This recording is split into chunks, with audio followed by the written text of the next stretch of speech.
오늘은 챗 GPT 시대의 이 두려움을 우리가 어떻게 극복할까? 지난 2달 전부터 연초부터 우리 SNS와 매스미디어를 뜨겁게 달군 이슈가 있습니다. 그것이 뭐냐면 챗 GPT라는 것이 있습니다. 이게 뭐냐면 챗 GPT란 말은 소위 인공 채팅 대화 시스템, 이런 정보 시스템 이런 걸 말하는데 영어로 보면 Generative Pre-trained Transformer 이렇게 나와 있어요. 그러니까 인공지능 채팅 서비스다. 이게 어느 정도인지 요즘 막 그래 하는데 믿음에 관해서 설교해 주세요. 그러니까 믿음에 관해서 하니까 쭉 나오는데 뭐 유사히 이래 지난 2000년 교회 역사에서 믿음에 관한 설교들을 쭉 보여주는데 그리고 뒤에 돈까지 내면 더 자세하게 해줍니다. 야, 이거 큰일 났다 이거. 그런데다가 여러분 한번 보세요. 여러분들이나 제가 알면 얼마나 알겠어요. 무슨 말이냐면 남자가 태어나서 10,000권의 책을 읽으면 그건 성공이에요. 여러분 이 세상에 10,000권의 책을 읽는 사람이 쉽지 않겠죠? 그런데 이 챗 GPT는요 10만 권, 100만 권을 읽은 책의 모든 정보와 빅데이터가 그대로 들어와서 그대로 나오는 것이 이거 두렵지 않아요 이거? 오늘 본문 사사기 7장 오늘 3절에 보니까 2절 3절에 보니까 무슨 내용이 나는가 하면 이제 너는 백성의 귀에 이르기를 누구든지 두려워 떠는 자는 두려워 떤다는 말이 있어요. 이게 두려워 떤다는 말이 어떻게 보면 일상화된 것처럼 이거 어떻게 하나? 그런데 우리가 오늘 이 말씀을 통하여 여러분 챗 GPT는 성령이 함께 하시는 것이 아니에요. 갑자기 두려워가지고 대답도 못하시네. 챗 GPT는 성령이 함께 하시는 것이 아니에요. 챗 GPT는 그리스도의 영이 함께 하는 것도 아니고 챗 GPT는 온전한 인격도 아니고 챗 GPT는 우리가 흔히 얘기하는 온전한 그리스도의 제자가 되는 이런 목표를 갖는 것도 아니에요. 우리는 성령의 조명을 받아서 오늘도 이와 같이 사모하는 마음으로 뜨거운 마음으로 오늘 벌써 여러분 예배 들어오시는데 벌써 뭔가 영적인 어떤 그 은혜가 여러분들 있는 줄로 믿습니다. 마음속에 뭔가 이렇게 하나님께서 함께 하시는 능력이 우리 뭔가 체감이 되는 것이에요. 이유가 뭐예요? 여러분들 사모하는 것도 있고 주의를 사모하고 하나님을 사모하는 것도 있지만 지난주 우리 교회는 봄사역을 시작하면서 모든 교육자들이 수양회를 하고 그 다음 모든 낮에 여자 순장님들 밤에는 직장인 순장님들 남자 순장님들 3,000명이 넘는 순장님들이 하루 종일 수양회를 하고 그 다음에 어제 우리 토요일 전 새벽 예배는 어제는 기가 막혔어요. 금요일 밤에 우리 대학생들 가운데 1,200명의 대학생들이 잠포지움 그게 뭔지 압니까? 잠을 포기한 심포지움. 잠을 포기하고 아이들이 1,200명의 대학생들이 같이 우리가 마음 은혜를 받고 같이 사모하고 그래서 새벽에 저 삼성에 다 도열에 앉고 그래 어제 우리 기도의 지팡이를 들고 하나님께 주여 내일 예배를 살려주옵소서 그런 마음을 가지니까 이 자리에 이렇게 오늘 들어오기만 해도 하나님께서 은혜를 주시는 줄로 확신하는 것이에요. 이거는 챗 GPT가 못하는 거예요. 챗 GPT가 무슨 그리스도의 제자를 만든다, 예수님의 온전한 인격을 닮아간다, 이건 아닌 거예요. 챗 GPT는 AI는 어디까지나 비인격이에요. 자, 이런 말 있죠. 이 AI는 사람이 만드는 것이에요. 그런데 하나님은 사람을 만드는 것이에요. 그리고 우리의 목표는 뭡니까? 사랑의 교회의 모든 성도들은 예수님의 더 온전한 제자가 되기를 원합니다. 예수님의 온전한 제자가 된다는 것은 어떤 뜻입니까?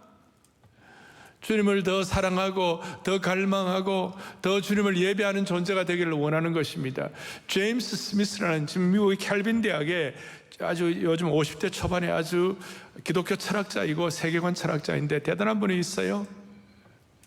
인간은 이성적인 존재라고 그러는데 인간은 이성적인 존재가 아니라는 것이에요.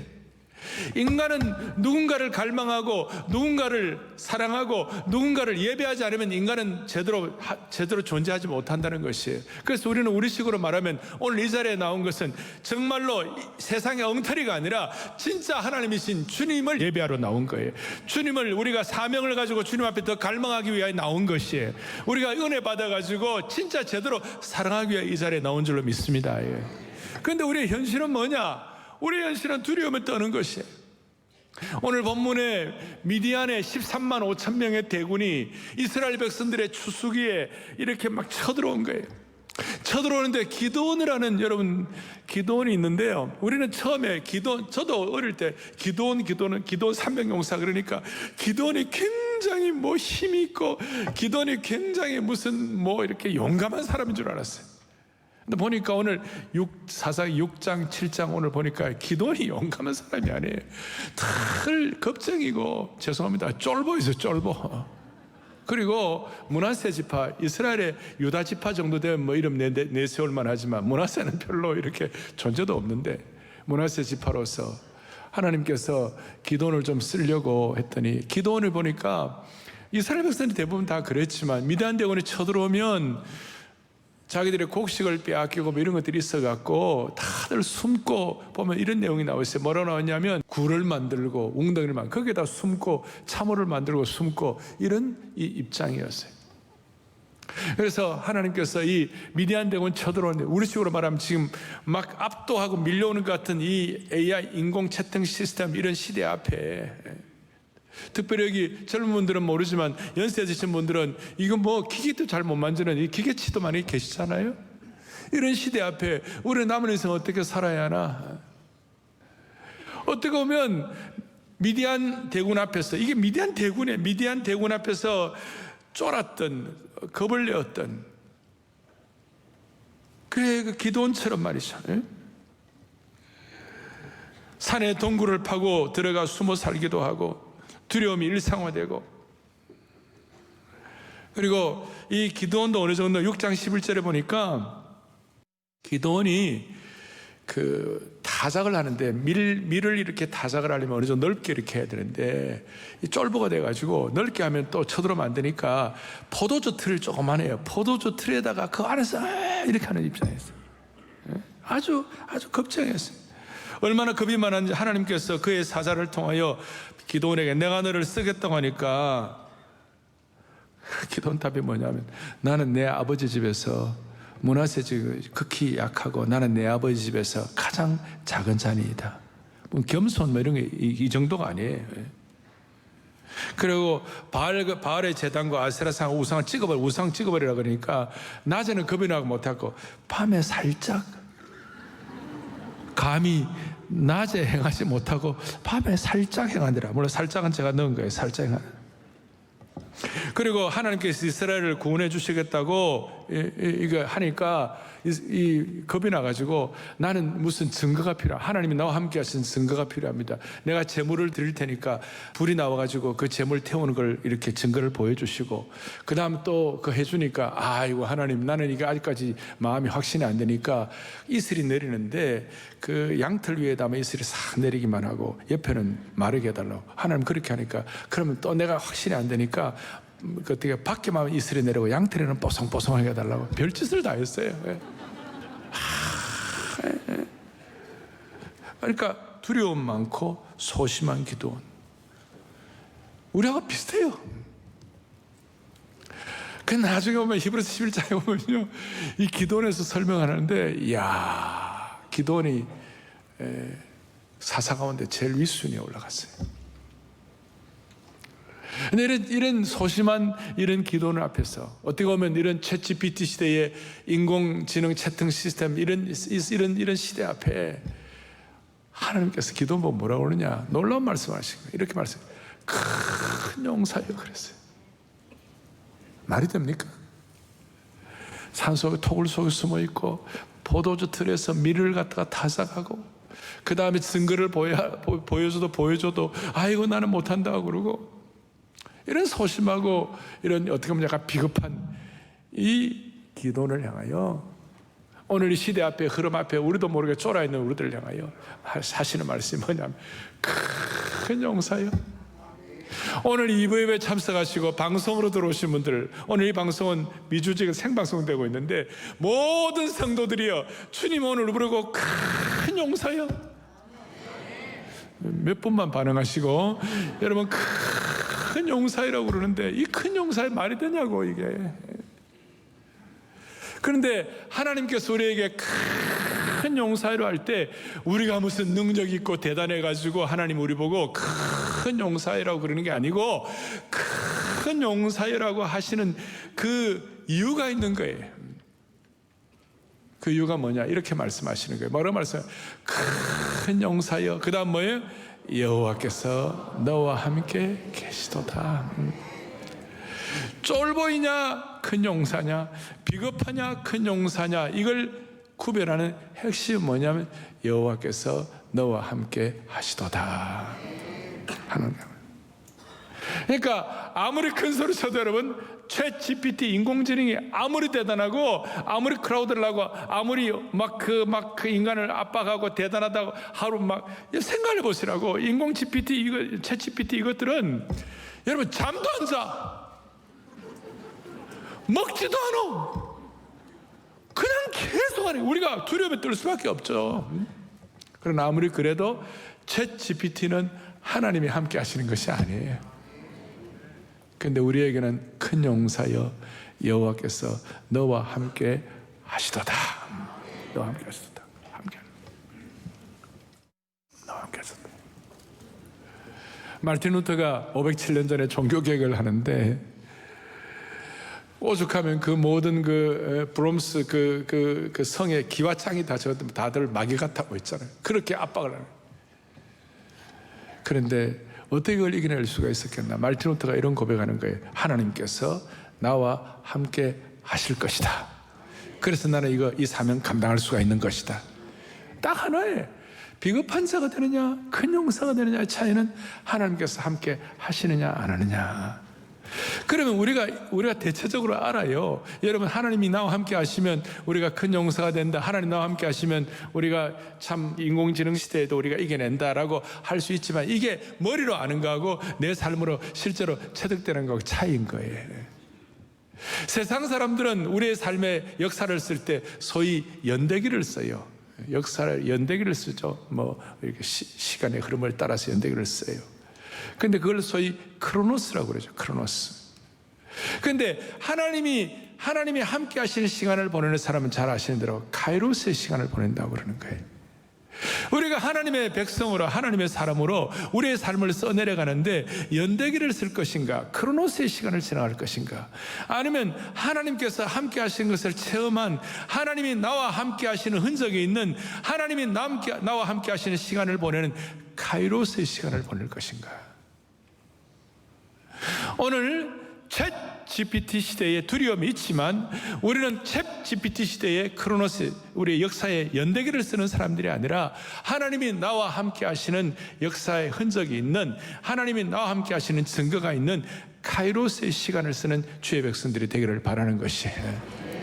그러면 하나님은 우리에게 이 챗 GPT 시대에 두려워 떨지 아니하고 어떤 식으로 어떤 사람을 통하여 하나님은 카이로스의 시간을 보내게 하시는가. 오늘 본문을 보니까 하나님은 끝까지 남은 사람을 쓰시는 것이, 끝까지 남은 사람들, 소위 우리 구약에 내려오는 그러면 렘넌트, 거룩한 그루터기, 하나님이 남겨두신 그 특별한 그 몇 사람들을 통하여 하나님이 일하시는 것이, 오늘 우리가 수천 명의 성도들이 이 예배 와서 예배를 드립니다마는, 여러분들이 숫자가 많든 적든 상관이 없이 우리 모두는 한 사람 한 사람 하나님께서 쓰시는 끝까지 남은 자가 되기를 바라는 거예요. 잘 아시죠? 하나님께서 이제 13만 5천 명과 전쟁을 하게 하는데, 기도원 보고 너 이제 군사들을 모집해 가지고 이제 전쟁하라고 그랬어요. 그러니까 기도원이 호출을 하니까 사람들이 처음에 얼마가 모였어요? 3만 2천 명이 모인 거예요. 3만 2천 명. 그런데 3만 2천 명이 많다 하더라도 13만 5천 명에 비교해 보니까 이 사람은 그냥 4대 1도 안 되는 거예요. 그 3만 2천 명이 많지긴 하지만 13만 5천 명 앞에는 이건 대단한 게 아니죠. 그 두려움이 있는 거죠. 떠는 거죠. 하나님 뭐라고 말씀하셨냐? 너무 많다. 기도원이 그러시되 2절에 오늘 너를 따르는 백성이 너무 많다. 하나님 13만 5천 명인데 우리 3만 2천 명밖에 안 되는데. 아니야, 너무 많아. 그 다음에 이제 뭐예요? 두려운 자들은, 누구든지 두려워하는 자는 들어가라.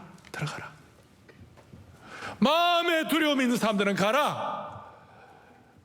그러니까 대부분의 사람 두려움이 있으니까 그 가운데 22,000명이 돌아가 버렸어요. 이제 몇 명 남았어요? 계산이 안 되십니까? 10,000명이 남았어요. 10,000명이. 자, 그럼 13만 5천 대 10,000명은 13.5대 1이에요. 이것도 참 두려울 판이에요. 나 하나님께서 아니야, 10,000명도 너무 많아. 그래가지고 그 가운데 사람 뽑으라. 이제 강에서 물을 먹게 하고 어떻게 했죠? 그냥 바로 물을 먹는 사람과 손에다가 물을 떠서 먹는 사람을 구별하니까 9,700대 300. 바로 물을 먹는 사람들은 9,700명이고 물을 손에 떠 마시는 사람은 300명. 300명으로 전쟁하라. 기가 막힌 거죠. 300명으로 어떻게 전쟁을 합니까? 기도원의 입장에서는 큰 용사라 그러고 하나님이 함께 하시다 그랬지만 실제적으로 현장에서 300명이라는 이것은 너무나 안타까운 일이고 자기로서는 말도 안 되는 것이. 근데 하나님은 하나님의 독특한 하나님의 방식은 뭐냐? 벼랑 끝 전략을 쓰시는 거예요. 마지막까지 300명. 벼랑 끝 전략의 가장 우리 예 중에 하나가 하나님께서 모리아 산에서 이삭을 바치라고 그랬을 때 아브라함의 입장에서는 청천벽력이고 아브라함의 입장에서는 그 독자 이삭을 바친다는 이거는 끝이에요. 아니면 인생의 벼랑 끝이라고. 우리는 흔히 그 하나님께서 모리아산에 바치는 거 보고 하나님께서 그래도 마지막 그래도 순종하면서 벼랑 끝에 가가지고 아브라함이 이삭을 죽이려고 칼을 들고 이렇게 죽이려고 하니까 아브라함아 내가 너를 알았다는 사람을 중지시키잖아요. 그리고 숯불 속에 숫양을 준비시켜 놓으시고 이렇게 하셨잖아요. 우리는 그 정도 아는데 여호와 이레 정도 아는데 하나님께서는 아브라함을 통하여 어떻게 일을 하실지 그 다음에 어떻게 펼치실지 하나님의 계획은 다 준비되어 있어요. 우리는 그까지는 다 잘 모르지만 그러나 일단 하나님의 독특한 방식 중에 하나는 뭐냐면 저와 여러분의 삶의 현장에서 마지막까지 벼랑 끝 전략을 쓰시는 것까지 앞뒤 좌우 꽉꽉 막히고 살아갈 길이 없는 것처럼 보이는 그런 상황 속에 주님 몰아넣으시는 거예요. 이 챗 GPT의 이제 뭐 3.0 시대, 3.5 시대라고 그러고 그 4.0은 인간의 지능을 완전히 뛰어넘는 걸 이렇게 얘기하는데 챗 GPT의 4.0이라는 두려움이 우리 앞에 오는데 하나님 우리에게 벼랑 끝 전략을 쓰시는 거예요. 이 가운데 우리가 어떻게 하는가? 주님도 닮아가라. 주님도 온전해지라. 우리 주님의 인격을 닮아간다 그랬을 때 이 챗 GPT는 비인격적인 것이거든요. 이거는 기계 아닙니까? 그런데 우리는 주님의 인격을 닮아간다. 인간은 인격을 지닌 존재란 말은 어떤 거예요? 더 고상한 인격, 더 온전한 인격, 더 존엄한 우리 존재 아닙니까? 그걸 생각하면서 그리스도의 온전함을 닮아가라. 예수님의 온전함을 닮아가라. 아무리 GPT가 챗 GPT 대단하더라도 주님을 닮아가지는 못하는 거 아니에요? 그래서 벼랑 끝에까지 가고 하나님 그렇게 하시는 거예요. 그러니까 이렇게 제가 정리할 수 있습니다. 아무리 과학시대가 오고 이런 시대가 온다 할지라도 하나님은 마지막까지 남은 하나님의 사람들을 통하여 하나님의 일을 반드시 다 이루실 것이에요. 그거 하나 13만 5천 명 대 300명. 그걸 통해 하나님 카이로스의 은혜를 주시고 두 번째 하나 더 적용할 것은 뭐냐? 하나님은 어떻게 하시는가? 끝까지 남은 사람들뿐만 아니라 하나님의 손에서는 아무것도 아닌 걸 가지고 하나님은 전쟁에 승리할 수 있는 놀랍고 신비한 무기로 만들어 주시는 것이에요. 자, 이런 뜻이에요. 자, 300명 남았어요. 300명 남았으니까 전쟁하라 그랬을 때 기도원의 입장에서는 속으로 도망가고 싶었어요.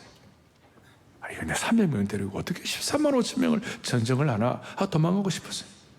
그런데 하나님 기도원에게 마음이 쪼그라든 기도원에게 9절에 뭐라고 되어 있냐 이렇게 나와 있어요. 일어나 진영으로 내려가라. 내가 그것을 너의 손에 주었다. 넘겨주었느니라. 아직까지 전쟁도 안 했는데 아직까지 손에 잡히지도 않았는데 하나님은 미래 현재형으로 해가지고 이미 이루어진 일로 하나님을 선포해 버리시는 것이에요. 여러분 가끔 우리 이런 거 필요하지 않습니까? 아직까지 일어난 일은 아니지만 오늘 말씀 듣고 내 마음에 영적으로 딱 확신이 오니까 하나님께서 그것이 된 줄로 믿습니다. 하나님이 함께 하시면 되는 걸로 확신합니다. 자, 이게 우리가 다 알지만 그러나 이것이 여러분들에게 확실하게 와닿아야 되는 거 아니에요? 그걸 체험하는 사람은 카이로스의 시대를 사는 사람이고, 그걸 그냥 머리로만 아는 사람은 그냥 크로노스로 가는 것이고. 그런데 하나님 뭐라고 말씀하시는가? 아직 일어나지 않았는데 이걸 너 손에 넘겼다. 이미 실현된 승리로 말씀하시는 거예요. 그러니까 기도는 아직까지 마음에 안 닿는 거예요. 마음에 안 닿으니까 이거 막 쫄아 있으니까 하나님께서 그 다음 뭐라고 말씀하시는가 하면, 너가 두려우냐? 그럼 10절에 이렇게 말씀하시는 거예요. 만일 너가 내려가기를 두려워하거든, 그 마음에 두려움이 있으니까 두려워하거든, 너 부하 불화와 함께. 잘 읽으셔야 돼요. 부하가 불화예요. 너 부하 불화와 함께 그 진영으로 내려가서 그들이 하는 말을 들으라. 저는 이 불화가 참 좋아요. 조력자예요.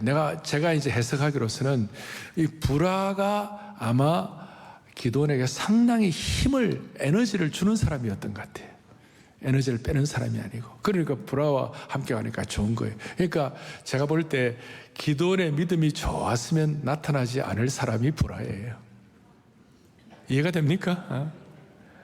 그래 내려가고 진영으로 내려가라고 그랬어요. 진영소로 들어가라 그러니까 기도원이 쫄아가지고, 그 다음 보세요. 진영으로 안 내려가고 뭐라고 되어 있냐면, 내려가라 그러니까 11절에 그의 부하 불화와 함께 군대가 있는 진영 근처로 내려갔어요.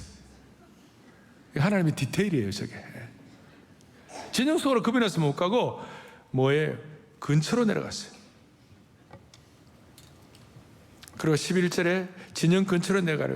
진영 속이 아니라 바깥쪽 외곽으로 갔어요. 그리고 13절, 14절에 무슨 일이 벌어지는가?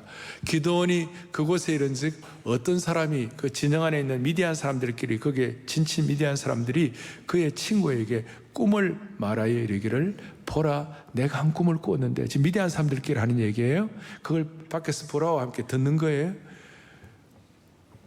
이 밤에 꿈에 보리떡 한 덩어리가 미디안 진영으로 굴러 들어와 가지고 한 장막에 이르러 그것을 쳐서 무너뜨려 위쪽으로 엎어버리니까 그 장막이 쓰러져 버렸다.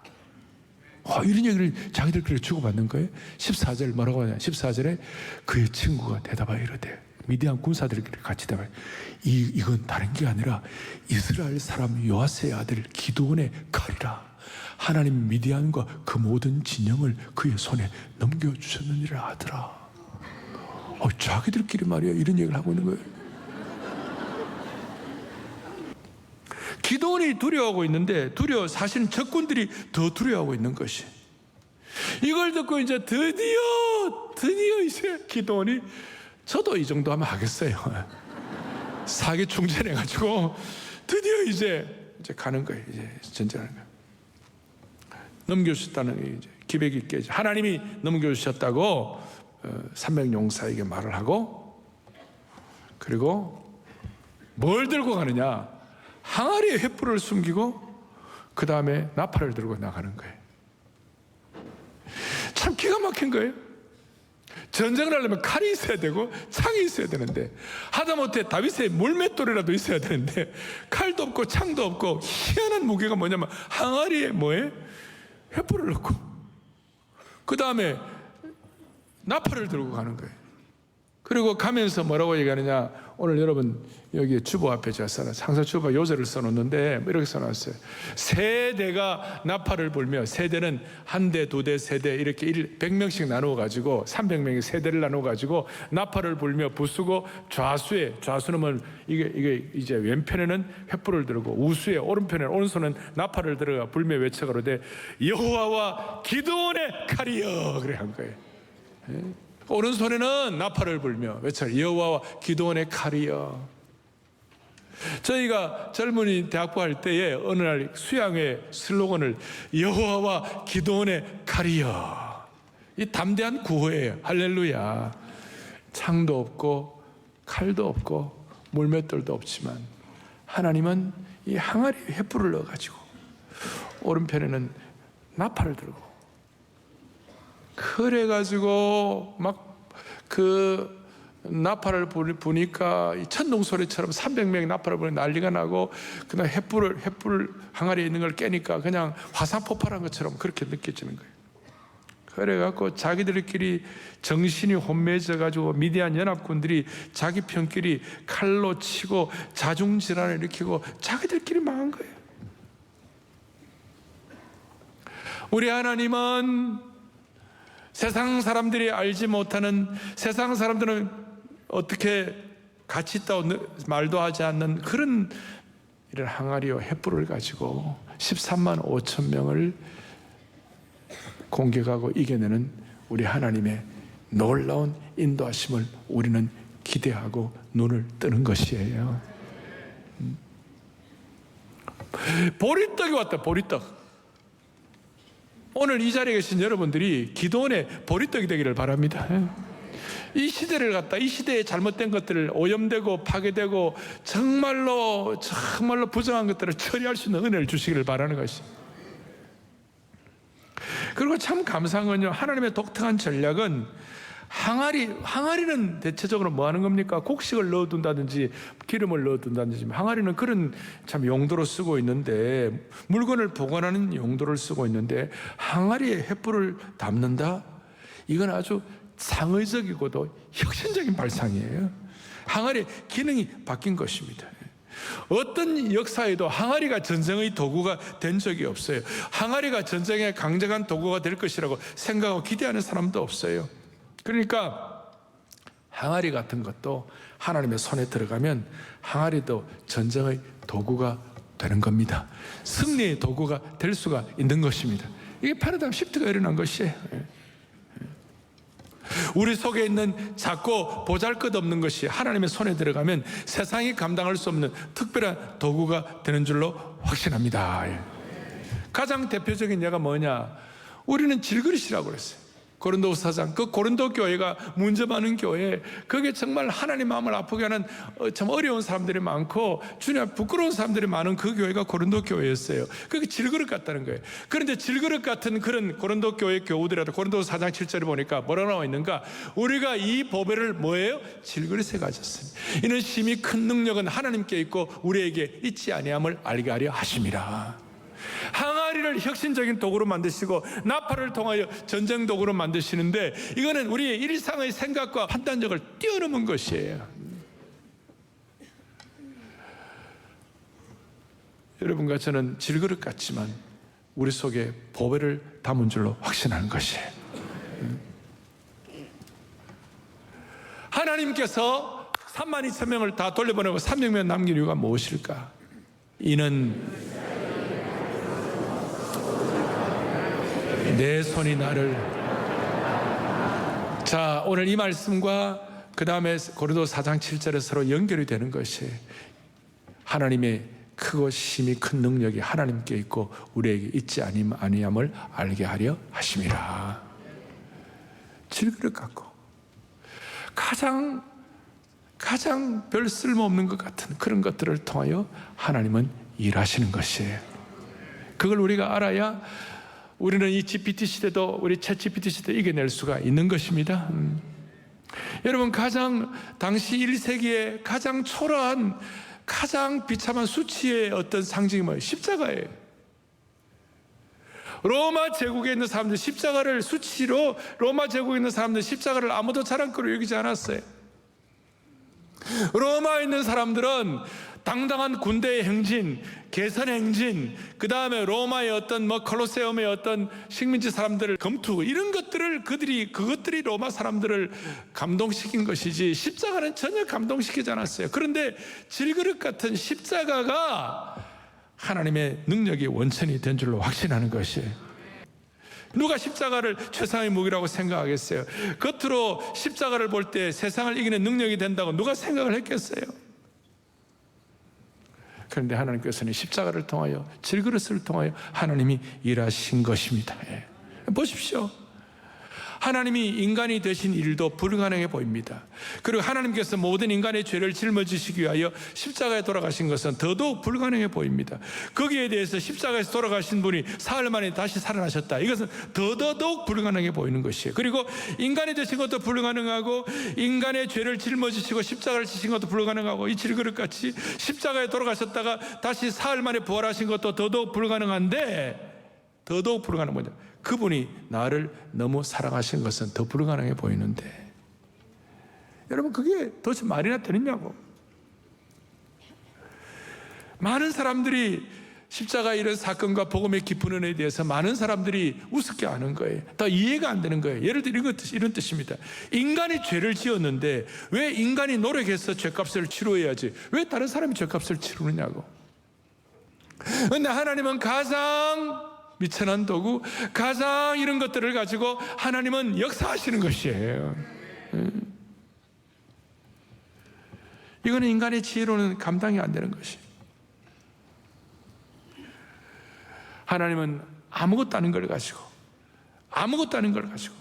그 당시에 수치와 부끄러움이 되면 십자가를 가지고도 하나님이 역사를 일으키신 것인데, 챗GPT는 십자가가 없는 것이에요. 그리고 결정적으로 오늘 기도원이 기도원 되게 하시는 결정적인 것이 뭐냐? 사사기 9장 34절에 결정적인 것이 이거예요. 여호와의 영이 기도원에게 임하셨다. 여호와의 영이 기도원에 임하셨다. 보세요. 여호와의 영이 임하면 담대함이 임하는 것이에요. 여호와의 영이 임하면 새로워지는 것이에요. 놀라운 신비가 담겨 있어요.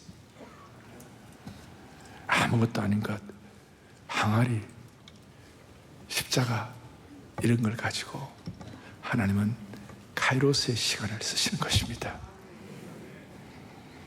하나님의 영이 함께 하시면.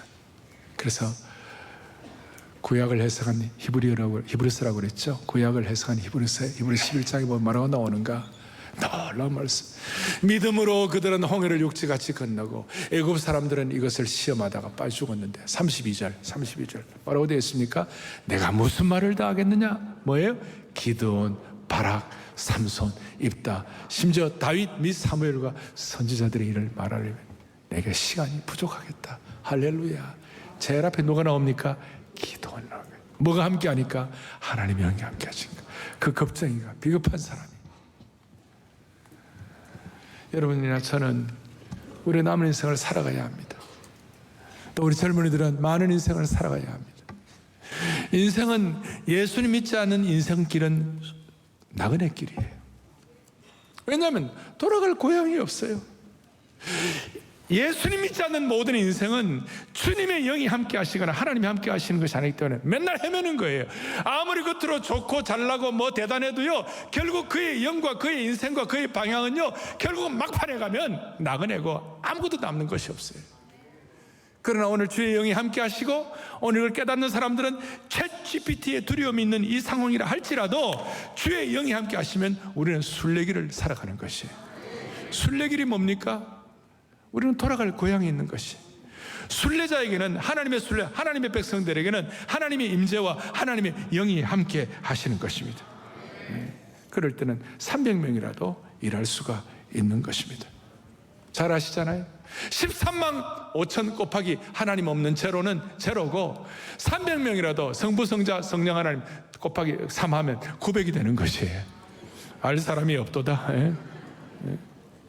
그래서 오죽하면 솔로몬이 이걸 깨닫고 난 다음에 사울라를 위하여 마병을 예비하지만 이김은 여호와께 있느니라. 아무리 대단한 게 있지만 이김은 항아리를 승리의 도구로, 나팔을 승리의 도구로, 횃불을 승리의 도구로 사용하시는 하나님께 있느니라. 이것이 오늘 이 땅을 살아가는 순례자인 우리들의 삶의 거룩한 소명이 되기를 바랍니다. 이 소명이 되면 우리의 삶에 놀라운 일들이 많이 일어나는 겁니다. 제가 신학교 시절에 배웠던 하워드 핸드릭스라고 미국의 유명한 목사님이 계십니다. 성경학자이시고 그분의 일화 하나를 하고 말씀을 마치겠습니다. 그분이 어느 날 비행기를 탔습니다. 비행기에 막 사람들이 붐볐습니다. 막 붐비고 그리고 애들도 많이 타가지고 막 비행기 안에 시끄러웠습니다. 애들이 칭얼대고 울고 돌발적인 난기류, 에어포켓 이런 것들이 있어가지고 막 오락내리고 기내식도 제공받기 어려운 그런 상황이었대요. 그런데 어떤 여자 승무원 하나가 변함없이 친절하게 얼굴을 밝게 해가지고 서비스를 제공하는 거예요. 덜컹덜컹 흔들리는 비행기가 하는 가운데 승객들이 막 불평을 하고 심지어 예의가 없이 무례하게 막 불만을 터뜨리고 막 그렇게 해도 그 여승무원은 최선을 다하여 상냥하게 안내를 하고 섬겼어요. 비행기가 목적지에 다 다다를 때쯤 돼가지고 하워드 핸드릭스 목사님이 그 여승무원하고 잠깐 얘기할 시간, 그런 기회가 있었대요. 그래서 핸드릭스 목사님이 당신처럼 충성된 사람, 열심히 일하고 상냥하게 일하는 이 항공사는 당신 때문에 복받았습니다. 그 항공사가 무척 운이 좋은 것 같군요. 럭키 그러니까 그 승무원이 웃으면서 이렇게 대답했습니다. 저는요, 예수님을 위하여 일을 하고 있습니다. 놀랍지 않아요? 물론 회사를 위하여 다 하지만 그러나 궁극적인 사명은 저는 예수님을 위하여 일하고 있습니다. 우리가 이렇게 하는 한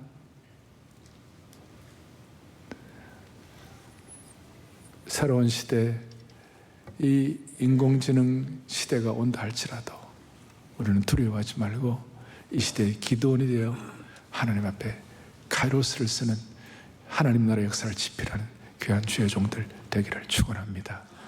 기도하겠습니다. 자비로우신 하나님 아버지, 챗 GPT의 등장이 있고 튀르키예, 시리아의 지진과 전쟁, 우크라이나의 이런 모든 불안한 현상이 있다 할지라도, 아니 두려움이 일상화된 시대가 있다 할지라도 오늘 이 말씀을 통하여 하나님이 우리를 향하여 큰 용사여라고 부르는 그 주님의 음성에 저희들이 깨달아지고 그 음성에 저희들이 나아가게 하여 주시기를 원합니다.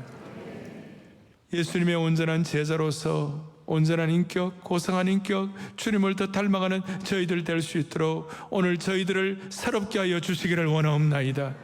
우리 안에 있는 인간적인 두려움을 향하리는 깨부수게 하여 주시옵시고, 하나님이 함께 하시는 담대함의 횃불을 들게 하여 주셔서 우리 온 성도들 한 명 한 명이 성령 충만한 복음의 전사가 되게 하여 주시옵시고, 십자가의 용사가 되게 하여 주셔서 이 시대를 하나님의 사람으로 용감하게 살아갈 수 있는 하나님의 남녀 종들로 삼아 주옵소서.